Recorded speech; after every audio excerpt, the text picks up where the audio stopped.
সবাইকে hello and welcome back to our channel. তো আশা করি সবাই ভালো আছো। তো আজকে তোমাদের সামনে যে আপডেটটা নিয়ে চলেছি সেটা হচ্ছে, দেখো আজ 12 তারিখ তোমাদের হচ্ছে মপ আপ রাউন্ডের শেষ ফিজিক্যাল ভেরিফিকেশান ছিল, প্লাস সবাই আশা করি করে নিয়েছো।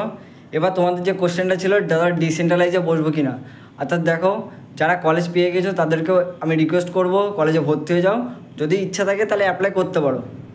বাট যারা কলেজ পড়ে তারা অবশ্যই আরেকবার লাস্ট ট্রাই করে দেখবে মপ আপ রাউন্ডের পরে এই ডিসেন্ট্রালাইজ করে।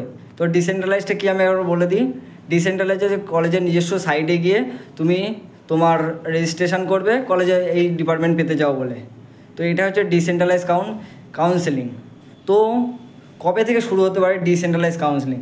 তো দেখো তোমাদের আজকে যেহেতু ফিজিক্যাল ভেরিফিকেশান মপ আপ রাউন্ডে শেষ হলো, তো অনুমান করা যেতে পারে 5 থেকে 6 দিনের মধ্যে তোমাদের সব কলেজের ডিসেন্ট্রালাইজ কাউন্সেলিংয়ের জন্য নোটিফিকেশান দিয়ে দেবে এবং তোমরা অ্যাপ্লাই করতে পারবে। তো এটা আজকে মেন আপডেট ছিল। তো ভালো করে শোনো, যাদের কলেজ পাওনি একেবারে, তারা প্রত্যেকটা কলেজের নিজস্ব ওয়েবসাইটে গিয়ে তোমরা ডিসেন্ট্রালাইজে অংশগ্রহণ করবে এবং তোমরা সবকটা ডিপার্টমেন্ট ওয়াইজ তোমরা সাজিয়ে দেবে, কোনো ডিপার্টমেন্টকে তোমরা বাদ দেবে না। তো এটাই তোমাদেরকে মেন কথা বলার।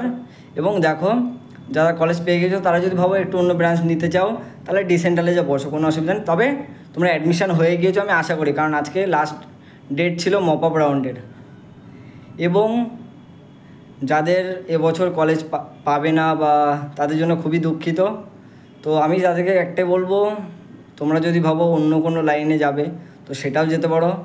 তা না হলে তোমরা এর পরবর্তীকালে যে ডব্লিউবিজেই কাউন্সিলিং যেটা হবে পরীক্ষা, সেটার জন্য আরেকবার প্রিপারেশান করতে পারো।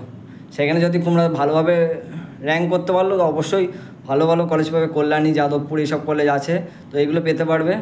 তো এটাই তোমাদের আজকে বলার ছিল। তো আশা করা যায় তোমাদের 5 থেকে 6 দিনের মধ্যে তোমাদের ডব্লিউবিজেইর বোর্ড থেকে এটা সংগঠিত হবে না। নিজস্ব কলেজের ইঞ্জিনিয়ারিং কলেজের সাইডে দেখা যাচ্ছে কোনো একটা কলেজে কটা সিট ফাঁকা আছে, তারা একমাত্র ডিসেন্ট্রালাইজ যাবে, সব কলেজ বসবে না।